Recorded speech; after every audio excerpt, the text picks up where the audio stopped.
waxaan rabaa inaan u yeero markaan Zahra Maxamed Cabdi si ayadan halkan uga soo jeediso presentation-ka.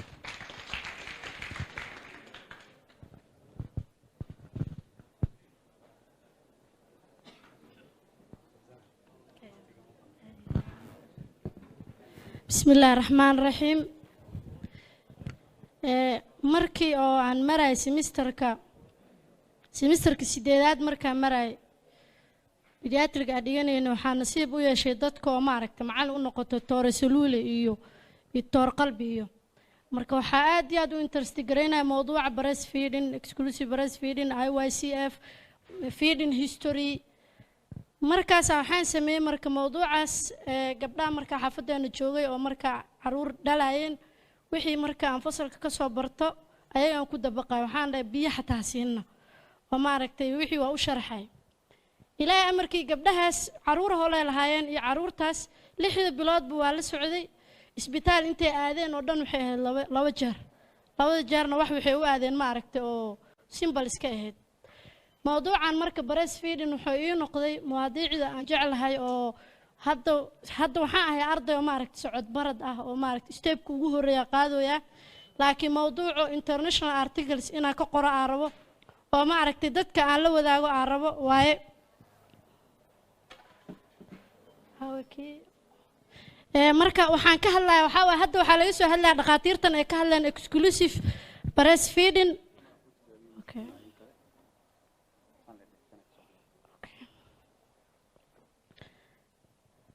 non-exclusive breastfeeding maxaa keeno haddana waxay ahayd thesiskayga oo jaamacadda markaa dhammeynaya sanadka hore 2019 marka non-exclusive breastfeeding maxaa keeno waxyaabaha hooyooyinkan ku qasbaya inay ilmahooda siinin naasnuujin aan barax tirnayn inaysan siinin maxaa ku qasbayo marka breastfeeding wuxuu yahay maaragtay exclusive breastfeeding non-exclusive breastfeeding hadaalo waa la soo sharxay non-exclusive breastfeeding waxaa waaye in ilmihii yaraa la siiyo maaragta caanihii in loogu daro cunto kale iyo maaragta fluids in loogu daro in addition to the breast milk 6 bilood oo ugu horeysa 6 bilood kadib hadii la siiyo maaha laakiin 6 bilood oo ugu horeysa markii loogu daro wax maaragta caanaha naaska hooyada wax kale loogu daro waxa la dhahaa exclusive breastfeeding hadaal waa la sheegay dadka maaragta ilmaha dhintaan adduunyada 6% oo 1.9 million infant young child deaths waxay u dhacaan due to inappropriate infant feeding so maaragta waxyaadii mowduucaas waxa laga qaban lahaa waxa yaraanayso macnaha ka hortag ay u noqonaysa waxyaabahan slideska hada problem statement waxa waaye dadka maaragta hooyooyinka Soomaaliyeed badana ma siinayaan exclusive breastfeeding caruurta ma siinayaan marka maxaa ku keenayo inaysan siinin su'aalahaas ay isweydiin iyo hadii ilmaha la siiyo non exclusive breastfeeding maxaa ka dhalanayso maxaa effect ah oo caruurta ku dhacayso so waxyaabahan ahayd waxyaabaha xoogga saaray hooyada education-keeda iyo antenatal care visit-ka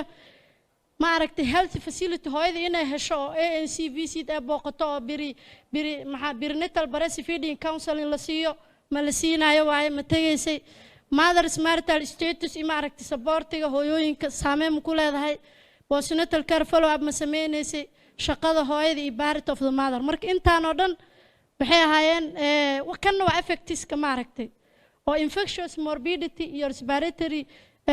lower respiratory tract infection iyo gastrointestinal hadaalna markii boosterka la sheegayo waa lagu sheegay so ani marka methodology isticmaal wuxuu ahaa waqti yar iska heysay 3 bilood aan haystay marka cross-sectional study isticmaal target population-ka wuxuu ahaa hooyooyinka haysta caruurta ka yar 6 bilood isbitaalka Banaadir soo booqanaya 60 ay ahaayeen konton ilaa markii dambe noqdeen 8 waxay iga baxday exclusion criteria ahaan ay iga baxday so kan ethical consideration limitation ka waxay ahayd macnaha waqtiga oo aad iyo aad ugu yaraa iyo dadka qaar oo fahmeenin waxyaabaha qaar iyo su'aalaha qaar oo weydiisid oo ayaga si kale u arkayaan iyo time limitation ahayd waxyaabaha halkan aan ka fiirinayo waxa discussion-ka dadka research-ka ku sameeyay 25 to 34 years ay u dhaxeeyeen gabdhaha marka waxaan ahaayeen 25 sano ilaa 34 sano u dhaxeeyeen sidoo kale su'aasha meesha muhiimka ah rabo halkan waaye waxaan dhahay marka caruurtiin exclusive breastfeed ma siisaa mise exclusive 81% exclusive breastfeed siinayeen kuwa su'aalaha weydiiyey 19% only waxay dhaheen yes. So waxay cadeynaysaa macnaha markaa weydiiyo factories waxyaabaha ku dhalinaya non exclusive breastfeeding intooda badan waxay ku jawaabeen maternal education ko hooseeyo iyo ANC visit kooda hooseeyo. sababta waxa ah haddii ANC visit ka xataa hadday imaadaan consultation ka u baahnaayeen ma la siinayo. So aqoon uma lahayn faa'iideysan aqoon uma lahayn maamooyinka qaar waxay iska dhigi jireen bacaanaha naaska inta iska lisno aadaadin jirnay ilmaana masaasada sii jirnay oo macnaha aqoon daradii heysay iyo talo la'aantii heystay daraaddeed. Discussion non exclusive breastfeeding health problem elimination health challenges ka waxaa loo raadinaa solution. So waxa aaminsanahay waxa waa non exclusive breastfeeding inuu yahay health problem iyo health challenge u baahan in xal loo raadiyo. Conclusion kayga waxa waa 81% mothers inay non exclusive breastfeeding siiyaan. Recommendation kayga hooyooyinka waxay u baahan yihiin in la baro isla markaana ma aragtay xirfad sidii u nuujin lahaayeen inaas nuujinta iyo faa'iideeda in la baro oo loo sheego lagu baraarujiyo information-ka iyo training-ka iyo tababarada la siinayo la siyaadiyo awareness-ka hooyada in la siyaadiyo. taasna macnaha waxaan ku soo gabagabeynaa recommendation-kaas. maalna waxaa dhacday waxaana loo geeyey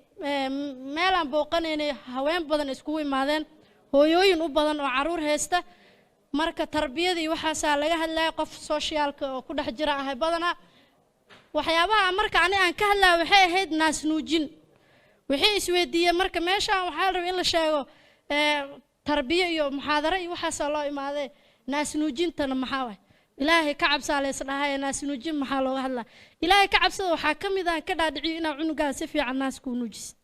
ilaahay ka cabsi ka mid ah.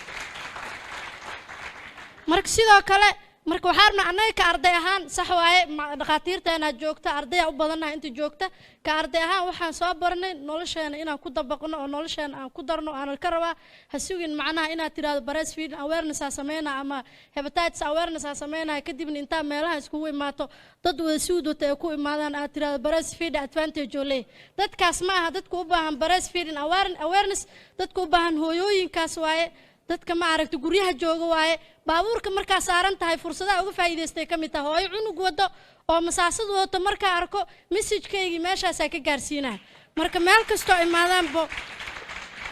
ma aragtay waxaa rabnaa inaan noqono dad message xambaarsan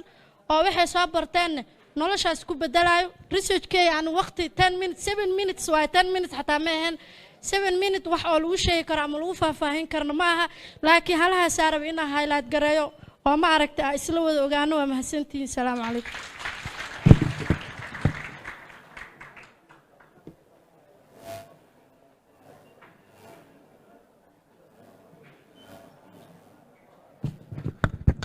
Thank you very much. aad u mahadsantahay doctor.